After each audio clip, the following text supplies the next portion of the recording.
এরপর প্রশ্ন হলো, অজু করার সময় অতিরিক্ত পানি খরচ করা যাবে কি না?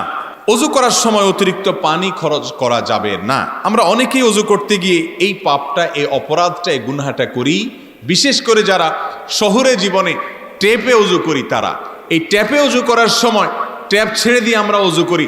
হাত ধুচ্ছি, আমি কুলি করছি, আমি নাকে পানি দিচ্ছি, মাসওয়াক করছি, মুখ ধুচ্ছি, হাত ধুচ্ছি, এদিকে পানি পড়ছে আর পড়ছে। নবী করিম সাল্লাল্লাহু আলাইহি ওয়াসাল্লাম কতটুকু পানি দিয়ে অজু করতেন জানা আছে আপনাদের?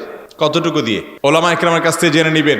তিনি যে পরিমাণ পানি দিয়ে অজু করতেন সেটা এই কাপের চাইতে সামান্য একটু বেশি হবে। একটা বড় পাত্রে দিয়া যে পরিমাণ পানি হয় ওই পরিমাণ পানি দিয়ে তিনি অজু করতেন। আমরা এবার মদিনার সফরে একটা জাদুঘরে সেখানকার মুদ এবং সায়ের যে পরিমাণ আদি যুগের সেগুলো ছিল, দেখলাম যে এটার চেয়ে সামান্য একটু বড়। এইটুকু পানি দিয়ে তিনি অজু করতেন। গোসল করতেন যেটা, সেটাও খুব বেশি বয়স হয় না, ছোটখাটো একটা মগের মতো, এটা দিয়ে গোসল করতেন। মোহতারাম হাজিরিন, আমরা হয়তো বলবো যে তিনি তো মরুভূমির মানুষ ছিলেন, মক্কাতে তো এত পানি সচরাচর ছিল না, এই জন্য তিনি টানাটানি পর করে পানি দিয়ে অজু করছেন, এত অল্প পানি দিয়া। আমরা তো বঙ্গোপসাগর এলাকার মানুষ, আমরা তো খাল বিল নদী নালা এলাকার মানুষ, আমাদের দেশে তো পানির অভাব নাই, বরং পানির চোটে তো আমরা কয়দিন পর পর ভেসেই যাই। অতএব আমাদের অজুতে আবার এত হিসাব নিকাশ করা লাগবে কিনা? উত্তর হলো হ্যাঁ, অবশ্যই লাগবে। কারণ নবী করিম সাল্লাল্লাহু আলাইহি সাল্লাম পানি অপচয় করতে যখন সাহাবীদেরকে নিষেধ করেছেন, তখন এই প্রসঙ্গ উঠে এসেছে, যদি সমুদ্রের উপর দিয়ে যাও, চারপাশে অথই পানিও থাকে, সেখান থেকেও তোমার প্রয়োজন ছাড়া অতিরিক্ত পানি ব্যবহার করবে না।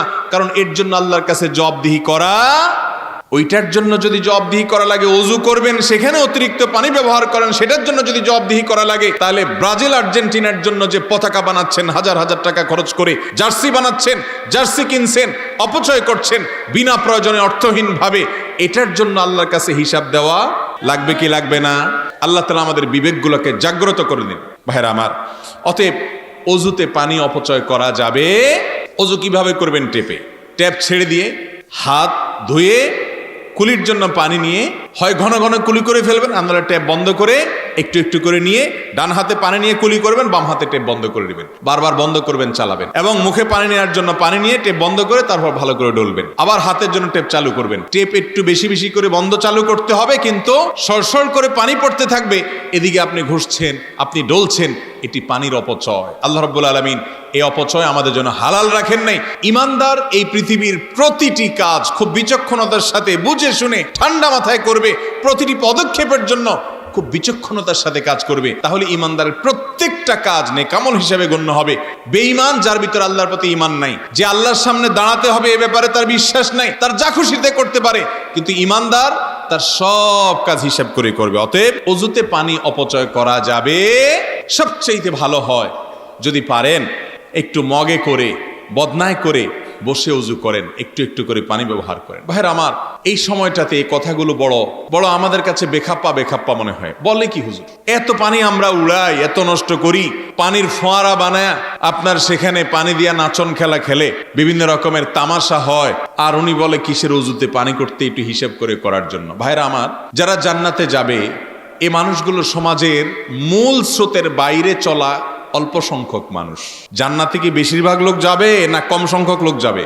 কম সংখ্যক লোক যাবে। অতএব জান্নাতে যাওয়া মানুষগুলোর চিন্তা ভাবনা হবে ইউনিক, ভিন্ন ধাঁচের, গতানুগতিক চিন্তার বাইরে। তারা কোরআন এবং হাদিসের বাইরে এক চুলও চলবে। আল্লাহ আমাদেরকে অজুতে এবং অন্য সব ক্ষেত্রে পানি সহ সবকিছু অপচয় করা থেকে বেঁচে থাকার তৌফিক দান করুন। একটু পানি অপচয় করলে যদি এরকম জবাবদিহিতা করা লাগে, তো যুবক ভাইয়েরা আমার, বিশ্বকাপ উন্মাদনার নামে যে সময়ের অপচয় করছেন, ঘন্টাকে ঘন্টা অপচয় করছেন, এই সময় পানির চাইতে কত গুণ দামি, এটার জন্য আল্লাহর কাছে জবাবদিহি করা লাগবে না? আল্লাহ আমাদেরকে বুঝার তৌফিক দান করুন।